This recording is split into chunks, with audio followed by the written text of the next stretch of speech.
Hey, Miguel, saludos para todos, tengan todos muy, pero muy buenas tardes. Bienvenidos una vez más a otro estudio. Nuestra paracha venía corriendo, estaba haciendo, bueno, una jornada con unos amigos. Y bueno, vamos a empezar hoy formalmente nuestra paracha. Yo tengo entendido que en la diáspora estamos en Nazó todavía, pero como yo vivo inundado de Israel, yo ya voy a enviarlo. No, me dijeron que Daniel enseñó anoche, vi que enseñó anoche en Azó, entonces pues yo voy un término adelante para que vayan estudiando de una vez. En algún momento nos volvemos a encontrar. De hecho, aquí en nuestra comunidad también estamos estudiando Berlojá, ¿ok? Y pues ya la enseñé la semana pasada. Aunque hay muchas cosas más que enseñar, se lo aseguro, hay 50.000 cosas y por ahí quiero empezar. La parashá de Nazó termina con ese maravilloso censo que se está haciendo de todo el pueblo de Israel cuando traen las ofrendas. Eh, por eso es Nazó elevarás, ¿no? Que también tiene que ver con esta parashá, algo muy interesante. Van a ver todo el contenido, la hilación de pensamiento, pero esta parashá termina con que Efraín trae la última de las ofrendas y es recibida bien por el Señor, el Eterno. Pero hay algo muy interesante.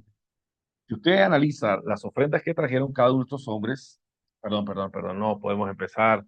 Voy a pedir disculpas, discúlpeme nuevamente, Miguel, doctor Miguel Martínez, por favor, la verajá del estudio de la Torah. Baruch atah Adonai Eloheinu melech haolam, asher bahar banu mikol ha'amim velatan lanu et torato. Baruch atah Adonai noten hatorah. Bendito eres tú, Adonai Elohim, nuestro Rey del universo, que nos has apartado entre todas las naciones y nos has otorgado su Torah. Bendito eres tú, Adonai, donador de la Torah. Beshem Yeshua Meshiheinu. Amén. Amén. Bueno, ahora sí podemos comenzar porque lo que hace la separación entre lo sagrado y lo profano, entre Israel y las demás naciones, es que podemos detenernos y elevar nuestros ojos hacia el cielo y hacer una pausa sagrada. Y en algún momento también enseñamos esas pausas sagradas que hacemos para elevar el mundo material al mundo espiritual. Y así hacemos esa pausa para dedicar este estudio a la salud, Refuah Shelema o Beit Shalom de cualquiera de nuestros hermanos en Aruba y aquí en San Cristóbal. Bueno, estaba iniciando diciéndoles que la parashá la semana pasada termina con que cada uno de los príncipes de las tribus de Israel presentó una ofrenda y Efraín, aunque no era tribu, presentó y era la número 12 y dice que los levitas se quedaron sorprendidos, dice que Aarón se quedó sorprendido. De hecho, el Midrash cuenta que Aarón dijo, el Señor no me ha perdonado por un becerro de oro. No me ha perdonado. ¿Por qué? Porque se aceptó la 12 entonces y él dónde cabía ahí. Entonces se cerró y él estaba un poco entristecido. Pero aquí hay dos cosas interesantes para entender, para iniciar solamente esta, que siempre les he tenido en cuenta. ¿Por qué las tribus de Israel, cada uno de los príncipes presentó el mismo tipo de ofrenda? El mismo. Y la escritura menciona exactamente las mismas cosas que presentó. No sé qué de plata, no sé qué más, no sé qué de jarro, no sé qué piedra, pero todo igualito, cada una igual. Dicen los sabios, simplemente hubiese bastado que la Torá, si quería enfatizar que todos dieron, simplemente diga, y todos dieron lo mismo y nos ahorramos de leer eh, lo mismo varias veces.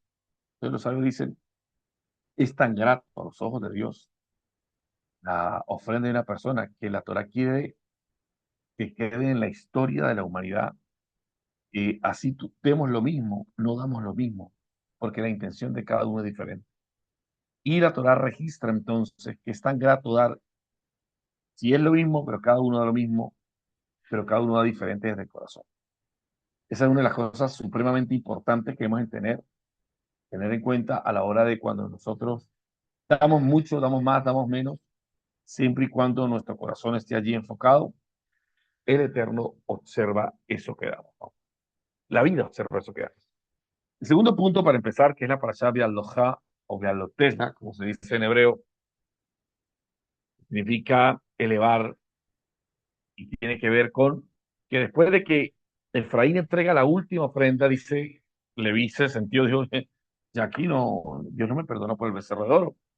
Y así empieza la palabra. ¿No? Dice, y el Eterno llamó y dijo, alzarás la llama de Bealojá, que se le dio el mandamiento de ofrecer o encender la menorá. ¿No? Entonces los sabios del Midrash comparan a esto a una persona que tenía muy buenos amigos y les dijo, mañana voy a hacer fiesta. Y le pasó invitación a todas las personas y su amigo, que era su amigo especial, dijo, ya vaya, a mí no me dijo nada y no fue a la fiesta.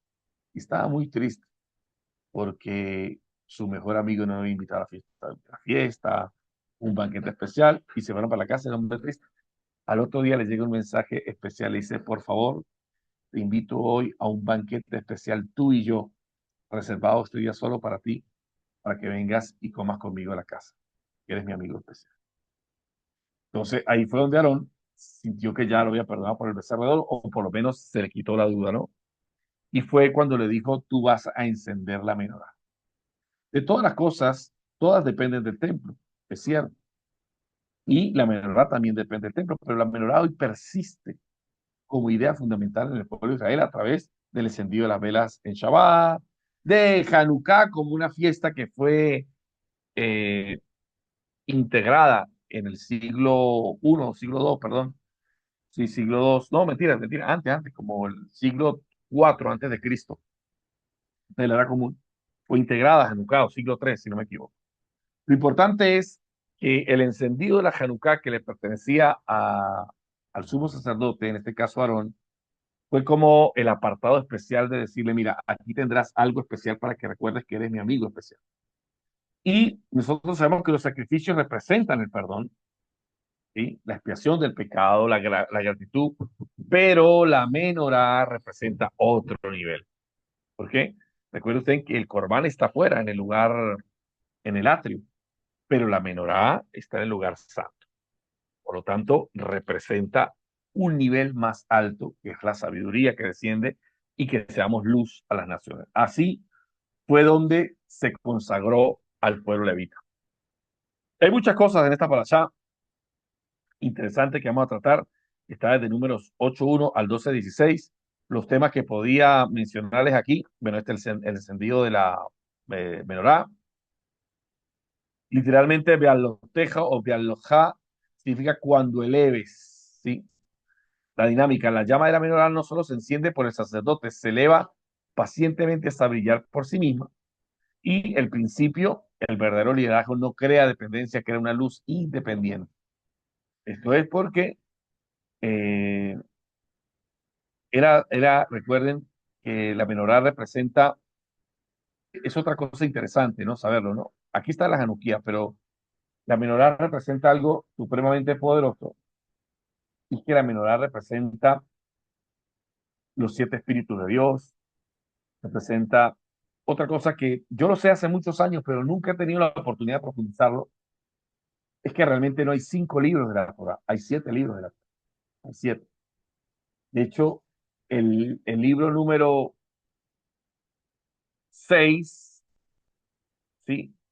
El número 6 que es el pueblo de Israel conquistando a Israel, y el número 7 que vendría siendo, así dicen los sabios de Israel, ¿no? El número 7 que es cuando Moshe entre a la tierra de Israel, porque eso nunca se ha cumplido, Moshe no ha entrado a la tierra de Israel todavía. Sí, el número 6 pues ya lo tenemos, prácticamente parecía ser Josué y todo esto, pero el número 7 cuando Moshe entre, por él decía, él está ahí, siempre que iba a entrar o que se movía en los campamentos, él hacía una tefilá, una oración. Levántate tú, Señor. Y en esa oración así empezaba el libro 6. Eso no lo digo yo, solo dice el Midrash, es el Talmud. Nosotros sabemos que tenemos 5, pero ellos dicen que hay 7. ¿Ok? ¿Qué tiene que ver con los 7 cielos? ¿Qué tiene que ver con las 7 estructuras de, de la sabiduría? El cuatrivio y el trivio, que después más adelante en otras sociedades fue que se vino hablando de eso. tiene que ver con los 7 espíritus del Señor. O sea, 7 es un número, una geometría sagrada, una alusión poderosa a un símbolo de perfección, ¿no? 8 es por encima sobrenaturalidad, porque 7 es la estructura y 8 es sobrenatural. Entonces, eh, el principio de la menorá, que es eterna y es tal vez lo que más identifica al pueblo de Israel, está en manos del mejor amigo y el mejor sacerdote del Señor, que fue Aarón Jacob. En esta parashá aparece algo que a mí me gusta mucho y es, bueno, vamos a leer aquí un poco de esta parte, los sacrificios. Aarón sintió tristeza al no presentar ofrendas físicas, Dios le otorgó un regalo mayor.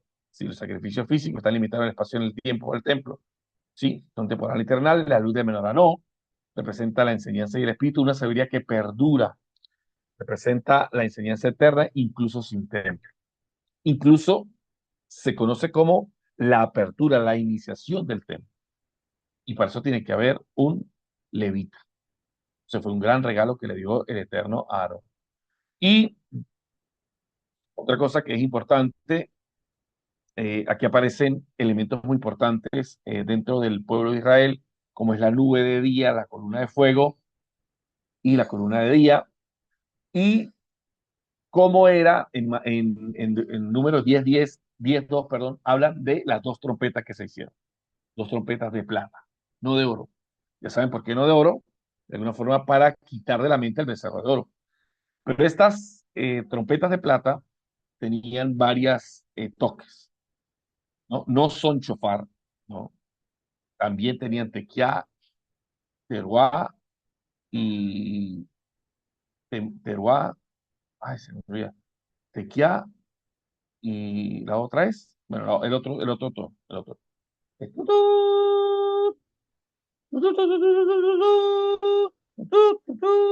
Los 3 toques.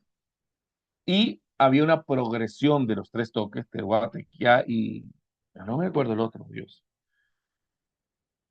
En los 3 toques se avisaban cuando había guerra, se avisaba cuando el campamento tenía que moverse, cuando iba a entrar Shabbat.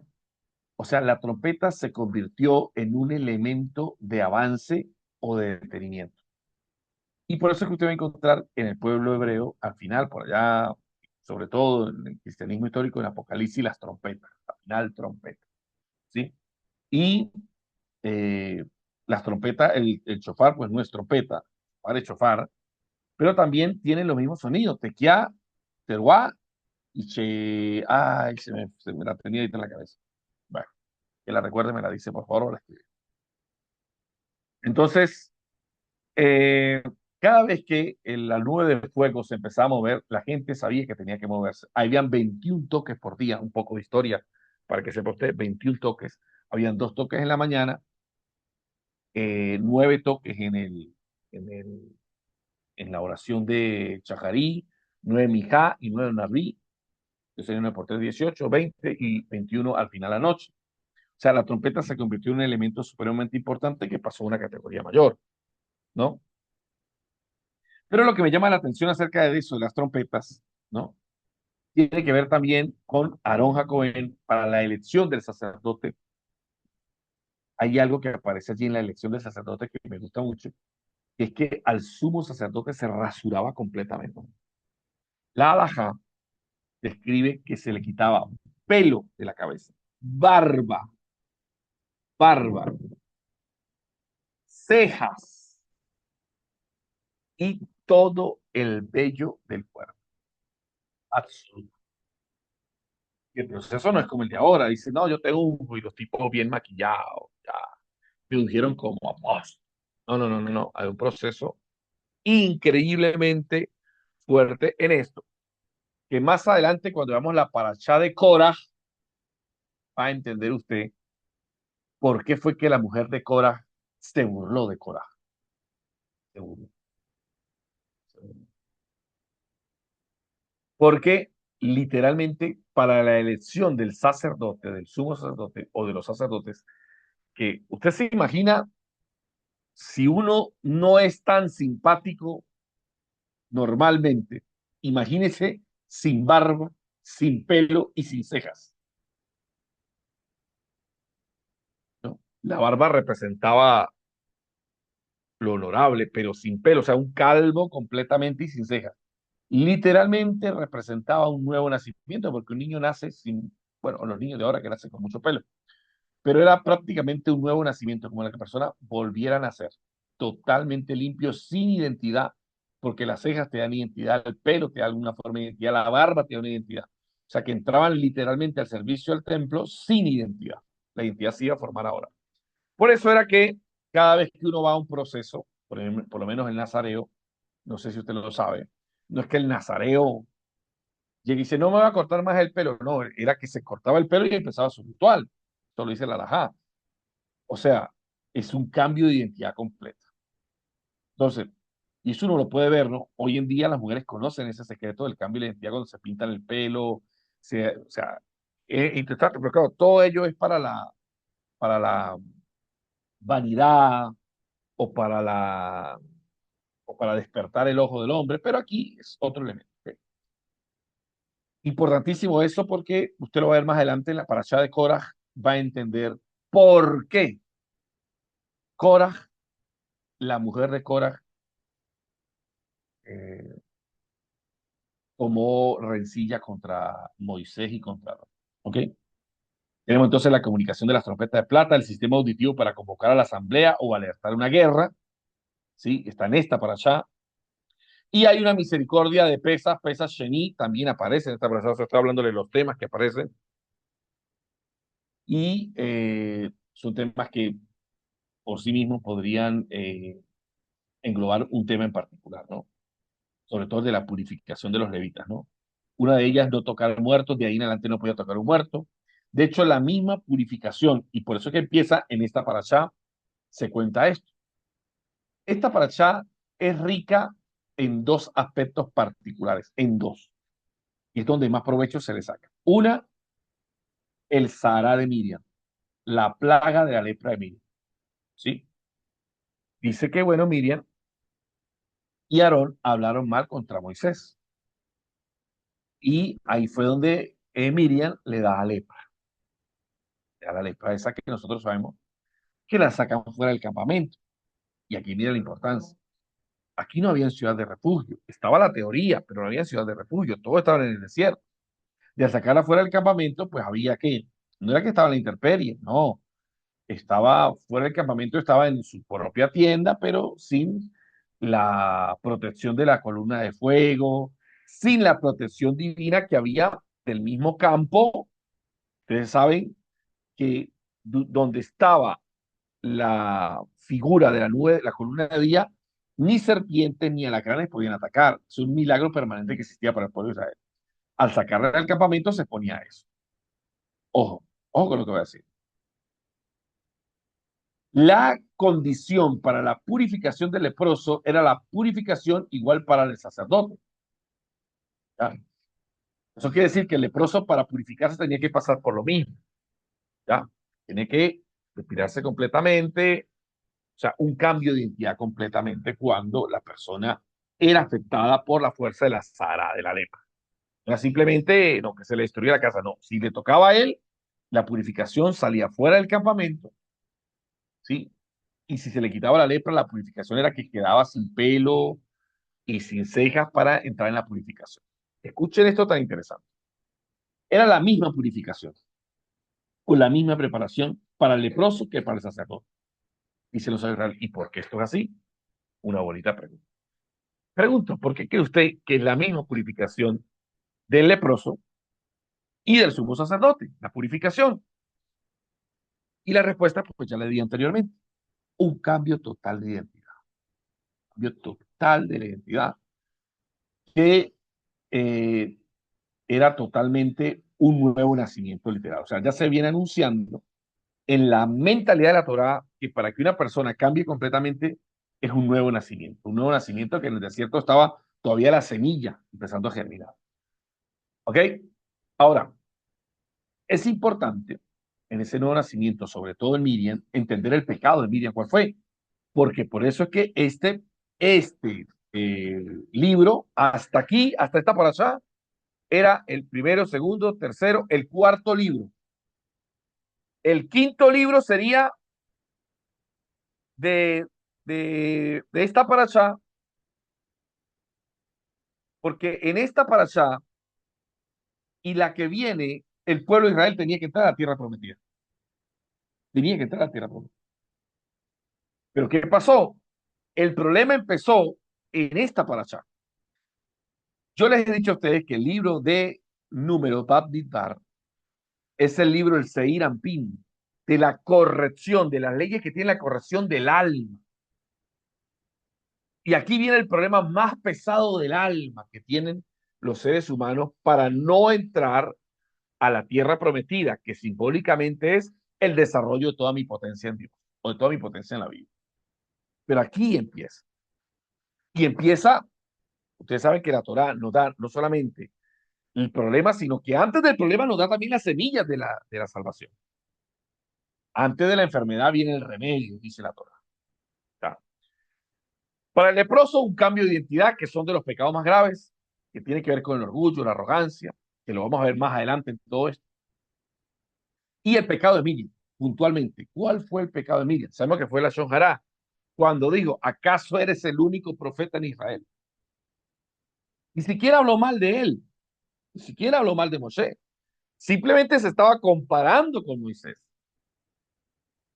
¿Cómo es que eso es considerado tanto pecado por Miriam que el Midrash dice que, la roca que da agua era producto de ella? ¿Ya? ¿Cómo es posible eso? ¿Cómo es posible que Miriam, que fue la que salvó a Moshe, se le tome esto que habló de una manera tan grave? Bueno, hay varias respuestas. Una de ellas, al que más se le da, más se le demanda. Más se le demanda. No es lo mismo el castigo a un muchacho de 27 años que a un muchacho de 12 años por el mismo delito. El de 12 años se deja llevar por un montón de cosas. El de 27 años ya tiene más uso de razón. Por lo tanto, Miriam, aunque era una sicaní, su problema fue una justa compararse con Moshe. Aarón casi le da, pero Aarón se arrepiente rápidamente. Pero Miriam no. Miriam no. ¿Sabe? Y la respuesta es que la sacan del campamento porque era una lepra, quedó blanca. A lo que la sacan, la Torah enfatiza algo muy interesante. Muy, muy interesante. ¿No? A ver aquí. Aquí fue. Miriam y Aarón cuestionan el nivel profético y la vida privada de Moisés. Ustedes saben que Moisés estaba casado con la mujer cusita. Algunos dicen que no era una cusita, sino una cusita de mujer, una cusita, una cosita, una cuchita. Cush, que eran negros, ¿no? Miriam y Aarón cuestionan el nivel profético y la vida privada de Moisés. Aunque hubo buenas intenciones, se juzgó erróneamente lo que no se comprendía. Y la Torah lo clasifica severamente como la Shonjara, habla maliciosamente, chisme destructivo y mucho más al nivel donde están. Y salen ellos dos, ella sale del campamento. La Torah relata algo extraordinariamente bello en esta paracha, ¿no? El silencio y la humildad de Moshe, que representa la Habaná, la humildad, el silencio y la humildad. Ante la crítica aguda de sus propios hermanos, Moshe calla por completo. Él no se defendió a sí mismo, ¿no? Esto es, de verdad que, pero fuera de todo, de toda métrica, ¿no? El poder haber defendido, decir, bueno, porque ¿cuál fue el problema con la cusita, con la mujer? Que él la había abandonado. Dice el Midrash que él no había tenido intimidad con la mujer. Y la mujer fue a decirle a Miriam. Y lo que, ¿cómo es posible? O sea, que Moisés haga esto. Es interesante ver que, aunque tenían intenciones correctas, Miriam y Aarón, la intención fue el igualarse a Moisés. Y la escritura es la única persona en toda la Torá, ojo, en toda la Torá, señores, vuelvo a repetir, en toda la Torá, que se hace una descripción de esta manera. Y aquel varón Moisés era muy manso, más que todos los hombres. Nunca más se volvió a decir en la Torá algo de nombre como esta. Y los sabios preguntan aquí algo que hace muchos años yo lo vengo enseñando, muchos años. No porque yo lo inventé, sino porque cuando llegó a mí, cuando tenía como unos 25 años, entendí un principio, una ley maravillosa, un intelecto superior vino y se impregnó en mi cabeza. Y siempre lo he hecho en forma de pregunta, porque así lo enseña el Talmud. ¿Era Moisés muy humilde porque era muy sabio o era muy sabio porque era muy humilde?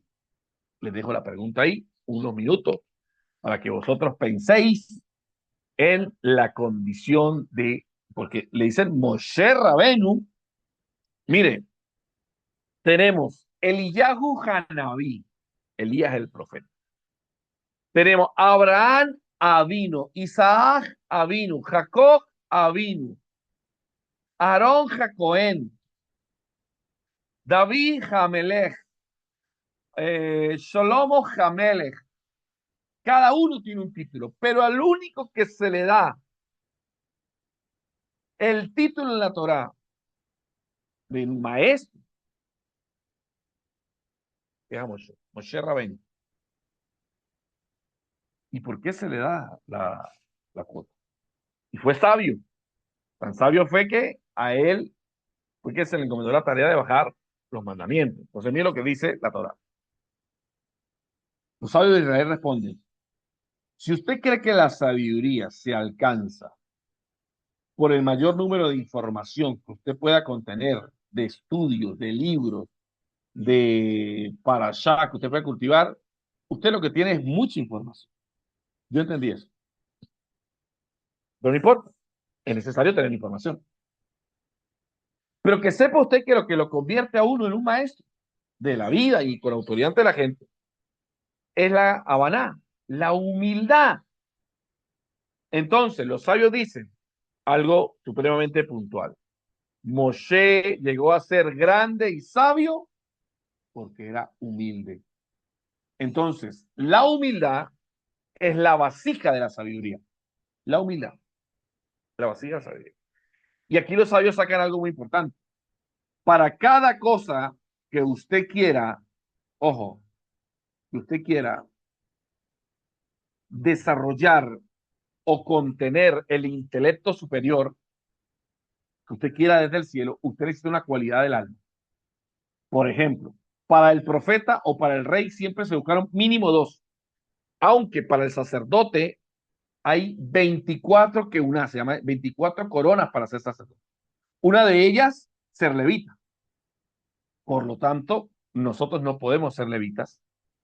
¿Por qué? Perdón, no podemos ser sacerdotes porque no somos levitas. Hay 32 senderos o cualidades para ser un melech, un rey.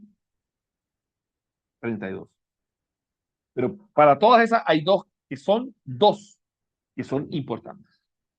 Pero para ser un Talmid Jajam, un sabio de la Torá, se requieren 48 caminos para alcanzar la sabiduría de la Torá. Que es donde está en el Pirkei Avot, que habla de los 48 caminos de la Torá, la sabiduría. Para el reinado 32 y para el sacerdocio 24. No podría decir, no es más fácil ser rey. No, sí, es más fácil ser rey, pero es imposible porque no somos de la descendencia de David, por lo menos ahí en ese caso. Pero sí podemos ser reyes en nuestra generación. Pero para ser profeta, ojo, se requerían también mínimo, creo que eran 17 cualidades para ser un profeta. 17. Y una de las cualidades para ser el profeta era que fuera valiente y siempre decir la verdad. El profeta necesitaba ser valiente y siempre decir la verdad. ¿Por qué? Porque él no iba a comunicar su verdad, sino la verdad de Dios.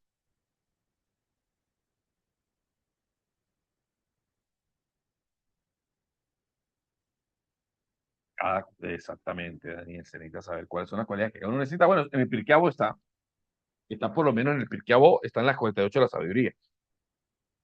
Y mencionan solamente la del sacerdote. las mencionan, no las desarrollan como los 48 caminos de la sabiduría. ¿Ok? Pero resumen en dos. Pero aquí es donde viene la cosa. Para el profeta necesita decir la verdad y ser valiente.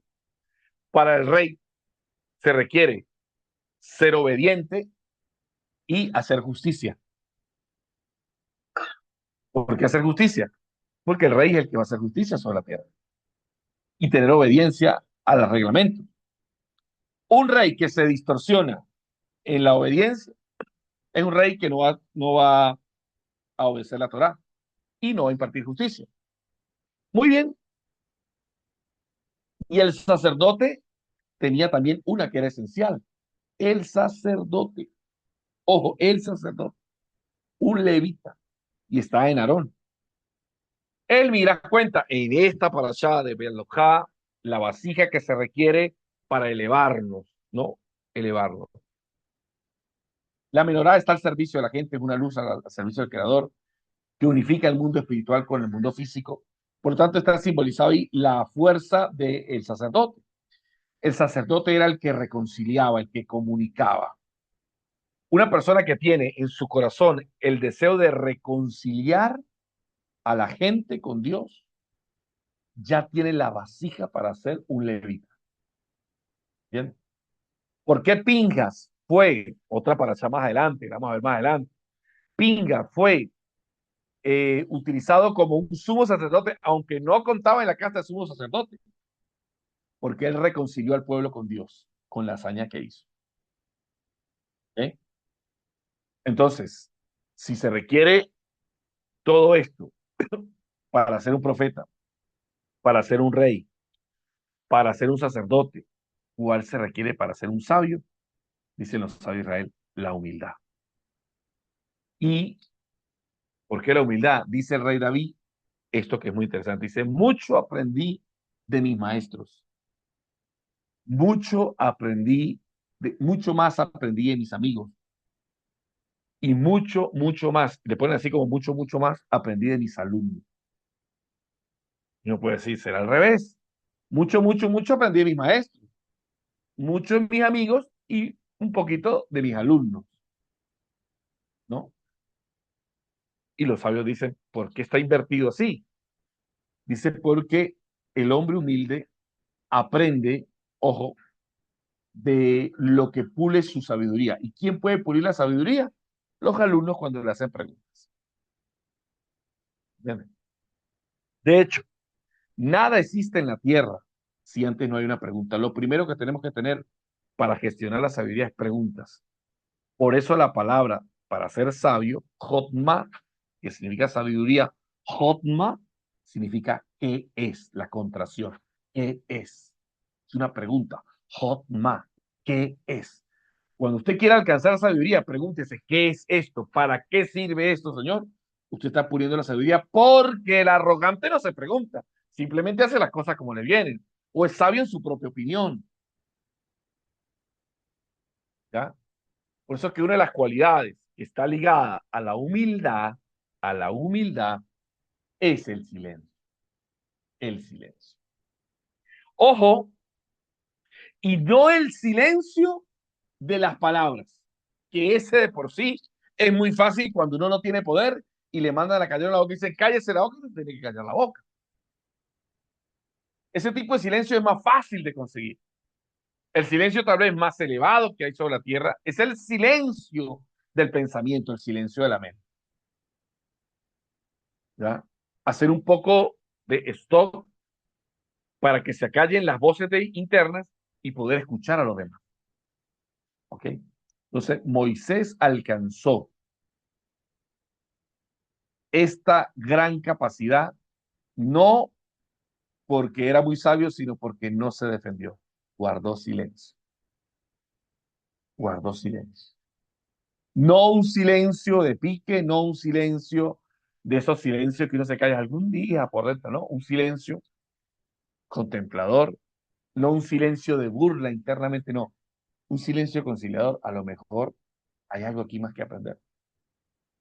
Eso está escrito en Números 12:3.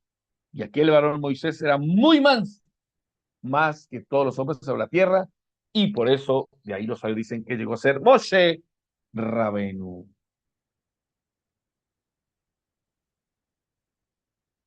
Ok, ya nosotros sabemos, bueno, para Shasheni, esto lo vamos a desarrollar en otra aparte, Kibroja Hatabá, las tumbas del deseo, ¿ya? El peso de la nación, aquí es donde los sabios enseñan que Yitro se va. Yitro se va del campamento. Y esto es algo también del Midrash. No sé si ustedes han llegado a saberlo. Yitro, el suegro de Moisés. Los sabios dicen, y tienen varias discusiones en eso, si Yitro estaba o no estaba en la entrega de la Torá. Y los sabios dicen, sí, sí estaba en la entrega de la Torá. Estaba en la entrega de la Torá. De hecho, algunos señalan, historiadores, que los persas o los drusos también, es posiblemente que los drusos sean descendientes de Yitro, los otros hijos de Yitro, los drusos. Ya que los drusos tienen demasiado conocimiento de las virtudes del ser, pero no tienen Torah, pero los drusos tienen una colección de sabios. No sé si usted ha estudiado alguna vez. Yo conocí como grupo de drusos en Caracas, un tiempo que estuve en Caracas trabajando, Venezuela, y conocí un grupo de drusos con los cuales me hice amigo de dos, como de mi edad. Y un día fui a comer a la casa de ellos y tenían una colección de muchos sabios y les pregunté de qué era la sabiduría. Y bueno, cuando yo decía, pero es que eso lo dice la Biblia, eso lo dice la Biblia. O sea, pero es otra historia. No, la historia de la Torá no es para todo, no es universal, o sea, aunque es universal, no es para todas las sociedades, no han tenido contacto con eso, para que se protegen. Y los drusos no son antisemitas, para que lo sepan. Moisés se siente abrumado y aquí elige a los 70 ancianos, reciben la emanación espiritual de profecía de Moisés para coliderar con él. Y bueno, esto no es lo que quiero mencionarles el error de Miriam, la consecuencia Sará y pasar a la tumba del deseo. Ojo, porque estos son los dos episodios más tremendos que hay, por lo menos en esta paraxá, y de aquí en adelante, estos mismos errores fueron los que impidieron que el pueblo de Israel entrara a la tierra prometida. Estos mismos que están aquí. Por eso le digo, corregir estas dos cosas y continuando con la paraxá pasada, teniendo el entendimiento de ocupar mi lugar, de saber quién Miriam, ya va, tú no eres más grande que Moisés, ya va, Aarón, quien te invistió a ti fue Moisés y quien enviste es mayor que el investido, ¿ok? Dice aquí, Miriam es apartada del campamento tras ser atacada por el Sará, frecuentemente mal traducido como lepra, ¿no? Que no es una enfermedad médica infecciosa, ya lo sabemos, es una afección espiritual manifestada en la piel. Aquí pasa algo. La Biblia dice que fue separada del campamento y dice que, y la Torá lo menciona, dice, y el pueblo no continuó avanzando hasta que Miriam no se sanó. Y hay una discusión, incluso grandes sabios aquí, Rashi mete su inclinación aquí, porque si el campamento se hubiese movido, no podían dejar a Miriam atrás tirada en el desierto. Por tanto, tenían que meterla en el campamento y su curación se iba a alargar mucho más, pero también su enfermedad. Bien, vuelvo a repetir. Miriam peca y dice, y fue sacada del campamento.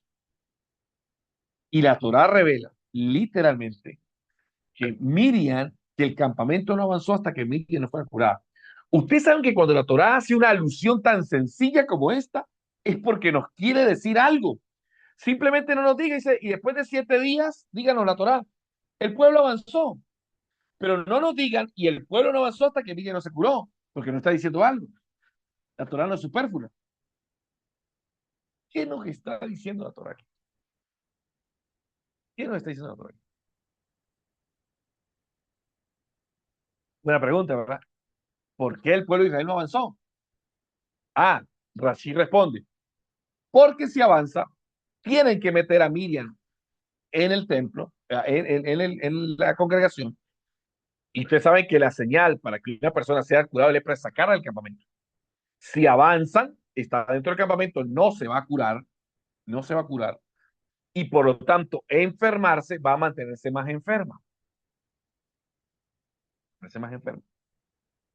Pero igual, ¿por qué no la dejaron atrás y avanza el pueblo y que después ella, como vea, mandan a alguien y la recuperan? Entonces dice, así no actúa el pueblo de Israel. Pero el hecho de que la Torah nombre eso es porque hay un mérito muy especial en Miriam. Y aquí esto me llena de mucha fortaleza y mucha fuerza. Enseñaros cómo la Torá mira. Usted recuerda por qué todo el campamento se detuvo para esperar a Miriam, aunque había pecado y que se recuperara. ¿De dónde esta mujer obtuvo ese mérito? Pregunta los sabios de Israel. Rashi pregunta, ya va. Y si además, si la metían en el campamento para que el pueblo de Israel avanzara, ella iba a permanecer más enferma. Hasta no sabemos cuánto tiempo iba el pueblo a caminar, a deambular, y entonces ella iba a estar fuera del campamento. Y los sabios responden, ¿recuerdan ustedes aquel momento cuando Moisés fue tirado en el Nilo y que dice, y estaba ella pendiente viendo por dónde iban las corrientes de las aguas? Y no era que el Nilo era un rito así no, no, no, no. El Nilo tenía sus cocodrilos, ella iba pendiente de que no le fuera a pasar al niño. Y cuando el niño fue tomado por ay, ¿cómo se llama la hija de, bueno, por la hija de Potifar, de Potifar, no, por la hija de Faraón, no recuerdo ahorita cómo se llama. Cuando fue alcanzada por ella, cuando fue alcanzada, ella fue la que fue y le dijo, mira, o sea, así como ella se detuvo a esperar que el Moisés, aquel, llegara a buen lugar, tuviera un buen encuentro, se restauraran las cosas y que una vida encontrara su propósito. La Torah te responde de la misma forma. Yo había leído muchísimas cosas, pero es primera vez que leo esto. He leído otras. Me encanta la que dice que no fue Aarón quien golpeó las aguas del Nilo. Perdón, Moisés fue Aarón, porque Moisés no la golpeó, dice el Midrash, porque esas mismas aguas la habían salvado muchos años atrás. Por lo tanto, no se le tira piedras al pozo donde bebes agua. No se le paga con mal al pozo que te ayuda alguna vez. Esto nos habla de la justicia divina y de la medida por medida que existe en la Torah. Señores, como nunca antes en otro episodio, podemos ver aquí cómo la Torah, aunque la persona está en pecado, se le paga con un bien por el bien que ya ha hecho. ¿Me siguen? Muy bien.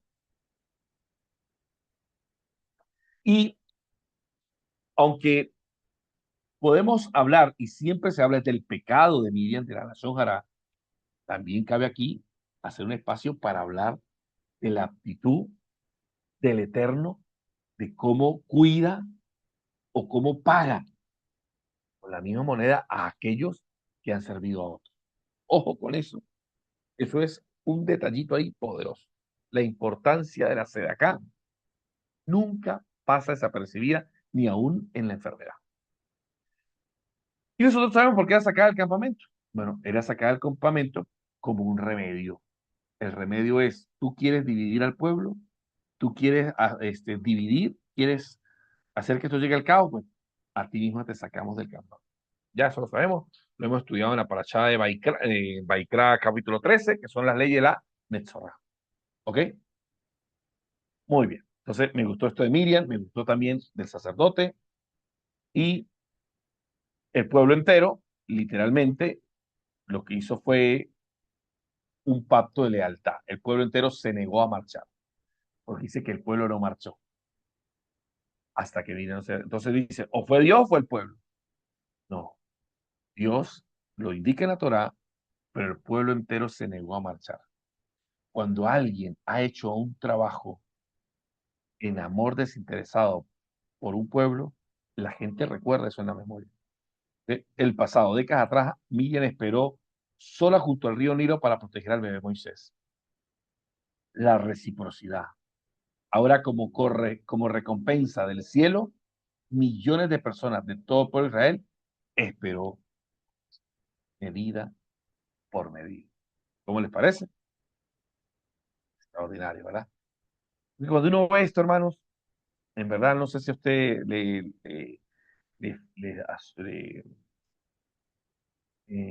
no le asalta en su corazón a veces la duda de pensar si lo que hacemos, como dice el Salmo 74, Salmo de Asaf, por poco resbalan mis pies.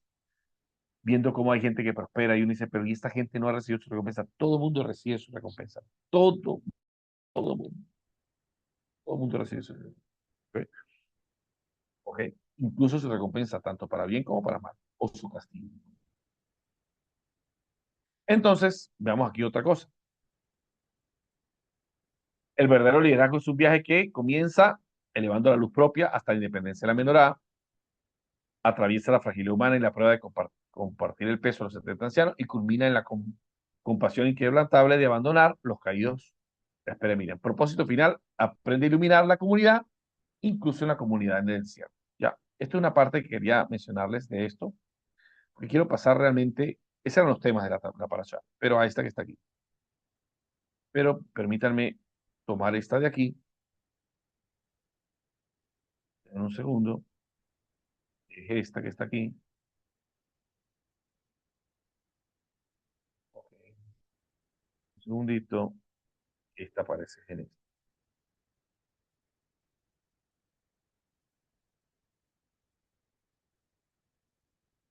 Ok,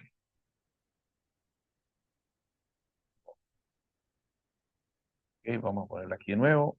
Y esta parte de la parasha, poderosa,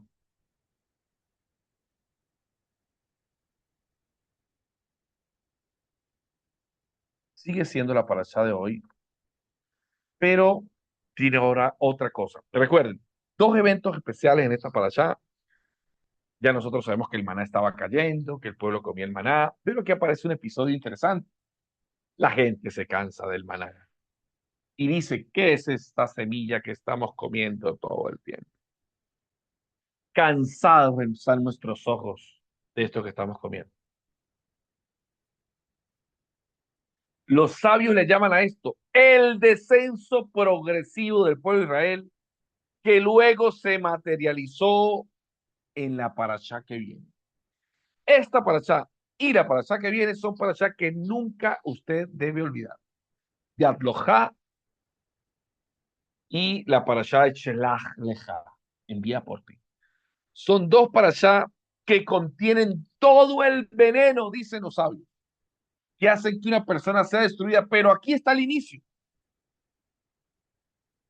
La anatomía de la ingratitud es lo que en el desierto las personas manifestaron. ¿Ok? Veamos cómo es esto.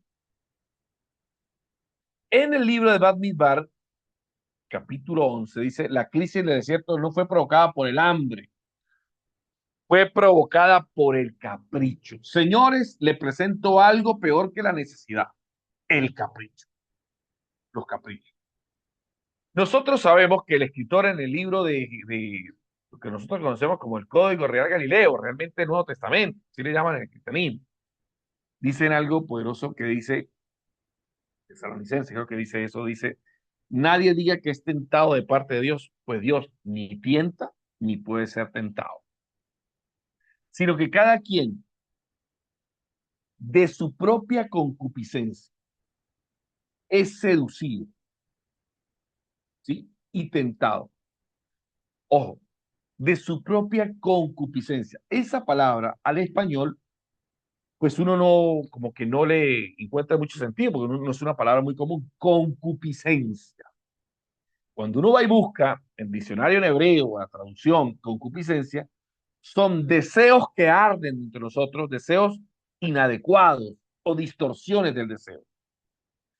¿Dónde está el problema del ser humano? En los deseos inadecuados, en el deseo desordenado también. Tenemos varias categorías. Inadecuado, desordenado, distorsionado, que aparece. Porque cuando el deseo se sienta o se asienta en el alma de la persona y baja al nefesh, al instinto, y controla el instinto, controla la mente y controla el corazón. Nosotros tenemos dos tipos de deseos. Los deseos que vienen del cuerpo, que traen ideas para el cuerpo, y los deseos que vienen de la Neshama, que traen ideas para la Neshama. Si usted solamente ha vivido para los deseos del cuerpo, que son deseos del cuerpo, se llaman necesidades del cuerpo. Comida, vestido, sexo. Entonces, esos deseos van a producir ideas, pero ideas solamente para ese tipo de deseo. Por eso empezamos diciéndole, elevarás. ¿Qué elevarás? Tu función. Si tú quieres ser un profeta, tu deseo ha de ser comunicar la verdad de Dios. Si tú quieres ser un gran maestro, tu deseo es aprender de todos, ser humilde. Si tú quieres ser un rey, tu deseo es hacer justicia y ser obediente. Ah, pero si tú quieres totalmente elevar la chispa de tu alma, como es la menorá, elevar los 7 orificios que tiene el cuerpo al conocimiento de la Torah, pues tienes que dejar de que el cuerpo sea el que domine y esos intelectos que vienen no sean solamente del cuerpo.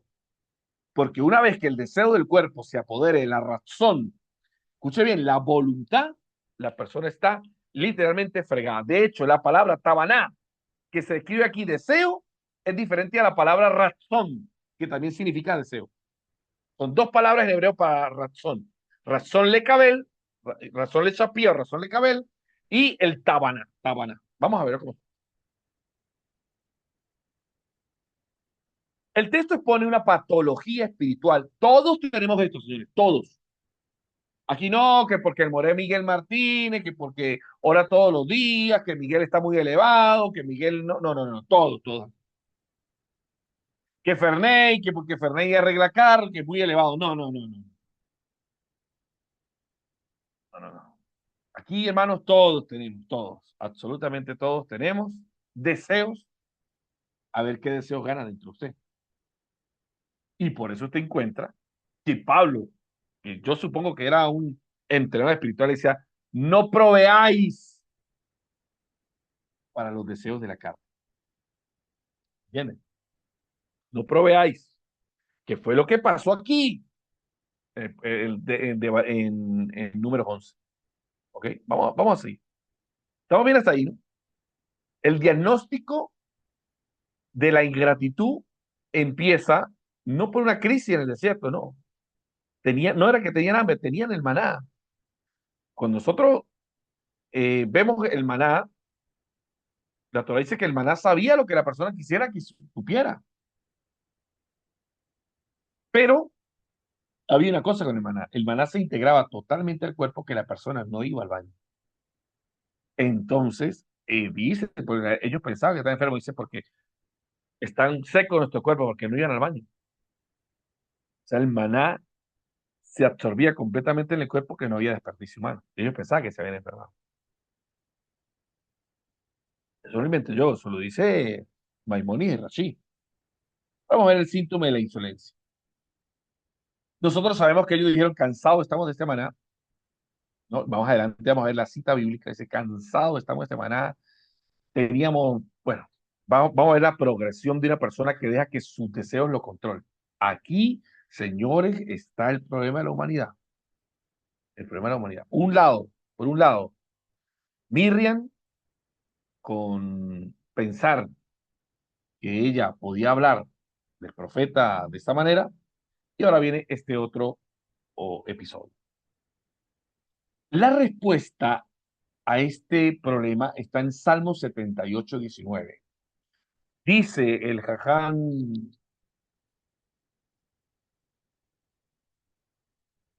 ay, ¿cómo se llama? Natán ben Manashe, está en Israel y todavía vive Natán ben Manashe. Todo lo que la Torá tú quieras encontrar una respuesta a cosas que están difíciles, los salmos tienen la respuesta. Los salmos. Los salmos tienen respuesta. Esto es una fórmula que está en el Talmud. Torá responde Torá. Y nosotros pues tenemos que citar al más grande de todos los grandes sabios, David Hamelech. David Hamelech dice, Salmo 78:19, yo quisiera que alguien lo buscara. Dice, bueno, buscarlo yo aquí mismo en mi Biblia, aquí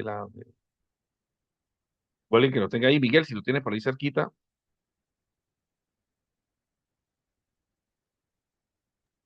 Vamos a ver, La morada Elena. la mora de Elena. Salmo 78, puede leer del 17.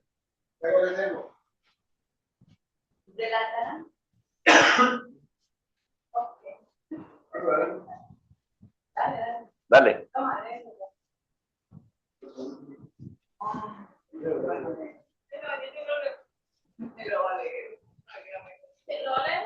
Si hablaron contra Elohim preguntando, ¿podría Elohim servirnos la mesa en el desierto? Ajá, siga. 19. Ah, verdad es que él golpeó la roca y el agua salió a borbotones hasta que los valles se inundaron. Pero ¿podría darnos pan? ¿Podría él hacer eso? ¿Puede Ajá. hacer carne para su pueblo? Ajá. Por, ¿sí? Ajá. ¿Están escuchando eso, no? Por lo tanto, Adonai lo oyó y fue provocado. El fuego se encendió contra Jacob, su ira estalló contra Israel. Ok, muy bien. Fue provocado. Mira, es la primera vez en la Torá donde dice que Dios fue provocado. ¿Cómo fue provocado Dios? ¿Cómo es que uno puede provocar a Dios? A Dios lo provocaron. Mira lo que dice, ¿no? El Salmo 78:17 dice, pero aún volvieron a pecar contra él. ¿Cómo? Provocando el sismo en el desierto. ¿Cómo, Miguel? Aún pecaron más contra él, provocando al Altísimo en el desierto. Pero aún volvieron a pecar contra él. Volvieron a pecar. Ya había pasado en Meribá, saliendo. Ya salgo en Meribá cuando el Señor nos dará agua, no nos dará agua. ¿Para qué nos trae aquí? Ya había pecado. ¿Ok? Ok. Y ahora dice, rebelándose contra el Altísimo, pues tentaron a Dios, ¿no? En su corazón, pidiendo comida a su gusto, dice la Escritura. A la carta. Es exactamente esto en el pensamiento de la mentalidad hebrea es, los tipos son los caprichosos. Y cuando un capricho se apodera de la mente humana porque es el deseo que viene del cuerpo, nubla totalmente la razón. Que cuando una persona, usted se sienta que está siendo muy caprichoso, terco, testarudo, que no le entra algo, usted puede entender que lo que está gobernando allí, usted no ha escuchado que gente, usted discute con gente, cosas de la Torah, y gente dice, no, pero eso es religión, eso. No, tiene que haber un deseo que está siendo llenado por la ingratitud. Tiene que ser un deseo que está siendo gobernando, perdón, la mente de la persona. Eso pasó con el pueblo de Israel.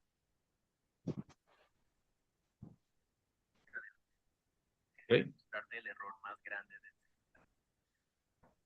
Muy bien. Tenemos entonces la cita del 19. Entonces, en el pensamiento hebreo, en el Midrash dicen, querían una mesa en el desierto. Literal, mesa. Querían una mesa, algo que no se lo van a comer. No era solamente comida. Rashi dice, vamos a tomarlo literal. Pedían una mesa. Que Dios no puede aparecer una mesa aquí, estar todos sentados. No comíamos así en Egipto. O sea, ya el colmo de la ingratitud no es que usted solamente pida comida a la carta, sino que usted pide una comodidad que no es necesaria.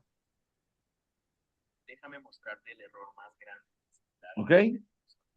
Yo no entiendo por qué ahora esto se... Ok, ahí lo tentaron, ¿no? Y los sabios ven a esto, ¿sí? Los sabios ven en esta señal el origen del decaimiento o la anatomía espiritual de una caída. La queja rara vez nace de la ausencia total, la queja, no, no, no, sino de la arrogancia de dictar cómo debe verse lo que usted quiere verse. Es que me hubiese gustado que fuera de otra manera. Ingratitud total. Ingratitud total. Ingratitud total. Por eso el pueblo de Israel no marchó. Por eso está todo ligado aquí. Aunque esto no ocurrió en el mismo contexto, ¿no? No ocurrió en el mismo contexto. Recuerda que la Torah no está escrita de manera, ¿cómo se dice eso? De manera cronológica, Cronológico. cronológica, sino más bien hay saltos. Pero en este aspecto en sí mismo se puede ver como la ingratitud. El síntoma principal es el deseo descontrolado, es la ceguera ante el milagro diario. O sea, el deseo descontrolado nos lleva a, a este problema. Digamos para que veamos otra cosa aquí importante. La ecuación lingüística del deseo. ¿Ah? Mira aquí las dos que yo les decía. Cómo es un deseo caprichoso y un deseo elevado. Taba, taba, deseo caprichoso, el que aparece ahí, no razón, es un impulso visceral, ciego y descontrolado que consume desde adentro. Es un deseo del cuerpo. Estos son los deseos que hay que hacer morir o equilibrarlos. ¿Con cuáles deseos? Con los deseos de la Neshama. Estos son deseos del nefesh, del cuerpo, del guf, y este es el deseo de la Neshama. Ratzón. Y ahí viene la palabra razón le cabel, que es el deseo de recibir sabiduría, o razón le chapia, ya que es el deseo de dar. Un deseo con propósito alineado con el avance y la construcción de lo que usted quiera tener. El problema fue que este deseo los dominó. Estos son los famosos deseos de la carne. En este caso es literal el deseo de la carne, ¿no? Literal, porque querían comer carne. Pero aquí viene la anatomía. ¿Cómo va el proceso de que una persona caiga? Primero, deja que el deseo del cuerpo lo domine. A lo que el deseo del cuerpo que lo domina, nace en usted la necesidad por algo que no necesita. Ojo, eso es lo primero, no lo necesita, usted se queja. Porque aquí está lo que usted quiere y aquí está lo que usted necesita. Y si lo que usted quiere está por encima de lo que usted necesita, por ejemplo, me quiero comer un pollo asado aquí arriba, pero que me dan arroz con pollo, esta distancia produce sufrimiento. O yo subo para comerme el arroz con pollo o bajo mi expectativa y me como con gratitud el arroz con el pollito no. ¿Entiendes? ¿Cuál es el problema? Esos deseos inadecuados. Todos los que cayeron en la Torá, Coré, todos tenían deseos inadecuados, expectativas altas de la vida y no entendían que la realidad era lo que estaba pasando. Razón le cabel o razón en hebreo significa también correr al lado. Ojo con esto que es una etimología, una raíz muy poderosa de los sabios de Israel. ¿Qué significa razón? Deseo pero elevado. Pero razón también significa correr, correr al lado.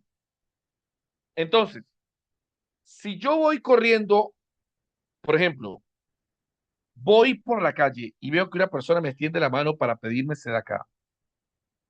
La voluntad de Dios ahí, que también significa razón, significa voluntad o deseo con inteligencia. Por eso es que quien tiene voluntad, ¿sí? La voluntad de hacer lo correcto está en el deseo de la Neshama. Cuando yo voy caminando y alguien me extiende la mano y yo sé cuál es la voluntad del creador, el deseo del creador, sé que es ayudar a esa persona. Estoy corriendo al lado de lo que se me está manifestando, ¿sí? Ahí no es tiempo para orar, ahí no es tiempo para hablar en lenguas, no, no, no, no.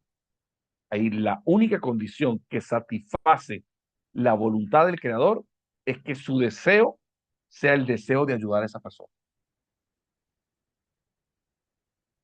¿Qué pasa con la persona que está desde el deseo del tabá?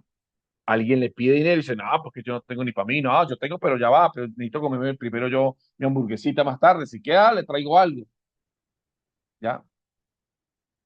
Aunque pueda compartir su porción, él se deja gobernar por los deseos de la carne, por los deseos del nefes, y ve a su prójimo separado de sí mismo. Entonces, la crisis de números 11 es la sustitución de la voluntad de Dios por la taba. Esto es lo que tenemos en el cristianismo histórico, señor. Que cada quien dice, pero es que si uno lo siente y no lo siente, ya va. O sea, uno hace como uno sienta, porque también es importante que lo que uno sienta lo haga bien. ¿Se entiende? Ese es el gran error. Que la gente se deja llevar es por su deseo, por lo que él considera que está bien o no está bien. Es su realidad subjetiva, es su mover momentáneo de las necesidades corporales. La Torá está un grado más arriba y se ya va. Si tú estás gobernado por tu instinto, siempre vas a justificar cualquier cosa que hagas. Entonces, por eso es que esta parashá coincide exactamente con la caída del pueblo de Israel. El número 13 que va a pasar, cuando mandan los espías, el pueblo de Israel queda dando vueltas en el desierto. Por eso se llaman el libro inconcluso. Porque hasta aquí tenía que haberse sanado el pueblo de Israel con esto que pasó con las codornices, haber entendido y haber entrado a la tierra prometida. Pero no, el deseo siguió igual.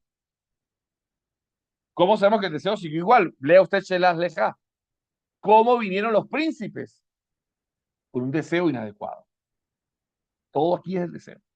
El Seir Ampín. Las emociones que me controlan. Entonces, peligroso esas personas que justifican sus deseos, sus instintos primitivos, que justifican y se excusan detrás de sus emociones y dicen, no, pero es que fue lo que sentí yo. No, ya va. Los hijos de Israel que estudian Torah no se mueven así.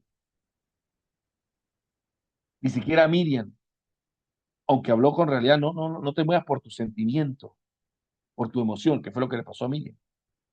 ¿Ok? Entonces, ¿dónde está la crisis de la humanidad? Está aquí, número 11. La sustitución de hacer la voluntad de Dios, que es el deseo de Dios, por el deseo del cuerpo. Está el problema de la humanidad. Esto en hebreo se llama Kibroja Tabá, las tumbas del deseo. Así se llama. Kibroja Tabá. El deseo. Kibró la tumba, Haptabá, el deseo. Las tumbas del deseo. El pueblo rechaza el maná celestial, y aquí viene lo importante. Si yo estoy pidiendo algo y ese algo no lo estoy obteniendo, mi rechazo, ojo, mi rechazo no viene solamente ahora, o mi queja no es solamente por lo que no he recibido. Así funciona la mente, así funciona la caída. Empiezo a quejarme también de lo que tengo. Entonces, cuando usted encuentre que se está quejando por lo que tiene, que no es suficiente, es porque con seguridad los sabios nos dicen, tiene un quibroja tabá, una tumba del deseo abierto. Ha dejado de ver lo que ya tiene en su mano. El pueblo empezó a rechazar el maná. Pero mire, la queja actúa así, por eso se llama la anatomía de la caída espiritual. Yo deseo algo caprichoso, algo que no necesito, como no lo obtengo, inmediatamente me quejo de lo que sí tengo. Ah, esto me tiene cansado, estoy harto de esta vaina.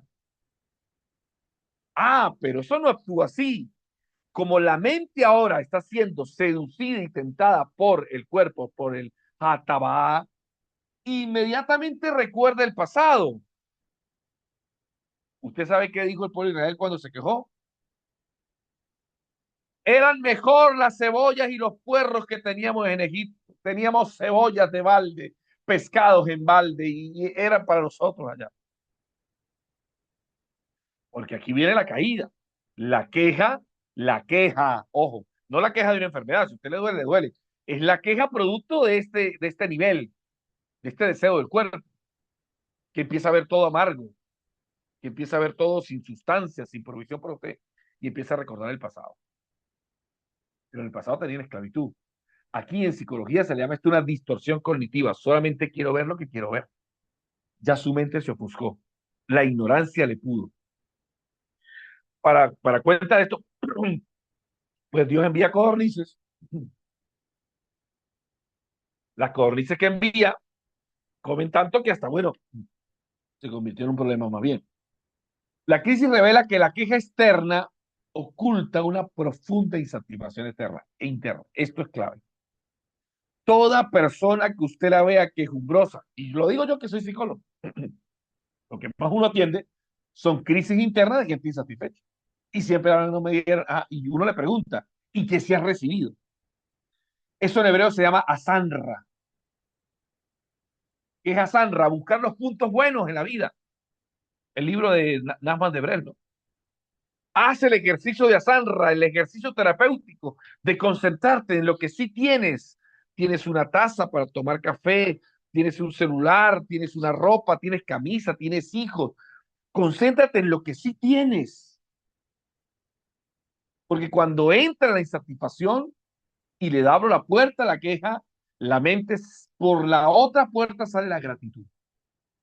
Y entonces aparece la ingratitud. ¿Ok?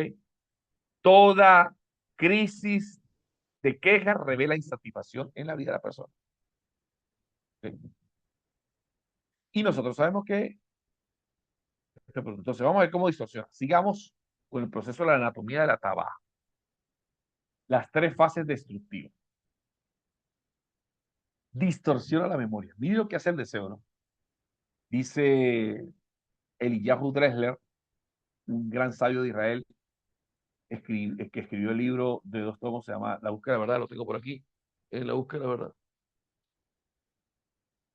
Y ya.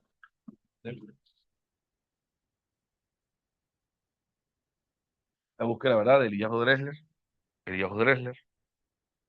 Él dice, Eliyahu Dresler, que la persona constantemente, cuando rechaza la verdad, no se necesita empezar por algo muy grande para caer. Y ahí viene el principio que Jesús enseñó de la levadura que leuda toda la masa. Dejamos que la ingratitud gobierne nuestra vida. Mire esto, porque lo hemos enseñado en otras allá, pero le he dado vueltas toda esta semana le he dado vueltas. Dice, por cuanto no me serviste con alegría. O sea, yo le sirvo a Dios y mi servicio al final no me va a producir alegría. No, yo creo que servir a Dios al final no va a producir alegría. No, es que como le sirvo con alegría, al final voy a tener otro producto. O sea que la alegría yo puedo despertarla en mi servicio. La gente piensa, si usted hace eso, le va a dar mucha alegría. No, no, no, no. Entonces usted puede hacerlo decaído y al final usted cree que le va a salir alegría. No, es por cuanto me serviste con alegría. O sea, la Torá te demanda el máximo nivel de voluntad, de deseo, de que tú hagas del deseo de Dios, de la Torá, de los mandamientos, tus propios deseos. Cuando una persona hace de su deseo, de la voluntad humana, que es el deseo de hacer las cosas bien, hace desde la voluntad humana el deseo, vuelve su deseo, el deseo de agradar a Dios, estamos hablando de una persona realmente espiritual. Pero cuando una persona no tiene en cuenta los deseos del Creador, sino que vive simplemente, como dice la Escritura, hay hombres cuyo vientre es su Dios. O sea, que están viviendo para los deseos de su vientre, de su cuerpo. Distorsiona la memoria. Tres fases destructivas. Y empezaron a tener nostalgia. ¿Qué es esto que tenemos? Y así funciona la mente. Él introdujo la falta, donde no había falta, no había carencia. Tenían el maná, que sabía lo que ellos quisieran. Introdujeron la falta en el deseo caprichoso. Segundo, como usted permitió que eso entrara en su cabeza y corrompió su memoria, ¿sí? Se llenó de nostalgia. Segundo, corrompió el presente. ¿Qué es corromper el presente? El milagro del maná se volvió aburrido, fastidioso. ¿Qué es este maná que tenemos? Esa semilla de culantro me tiene cansado, esa semilla. Corrompió el presente. Y usted sabe que toda creación que estamos haciendo en la vida, no la hacemos del pasado, la estamos haciendo desde el presente. Toda semilla que sembramos desde el ahorita, desde el aquí y el ahora, es la semilla que vamos a cosechar después. Pero sabemos que también venía un pueblo que venía muy muy herido, muy esclavo, en un pueblo muy inestable. Por eso es que aquí se están dando las reglas para que esto nunca más vuelva a ocurrir. Y corrompe el presente, el milagro se vuelve aburrido, se quejan y lo último que van a hacer es regresar atrás. Y ahí asesinan el alma. Y hay una idolatría del yo, de la complacencia del pueblo. Volvamos a Egipto, a la esclavitud. Y ahí es donde muchas personas, y lo digo con mucho dolor, amigos, estudiantes de Torah con nosotros, que llegaron a un momento donde no limpiaron su vasija, donde simplemente lo digo con toda la fuerza que me sale de mi mente.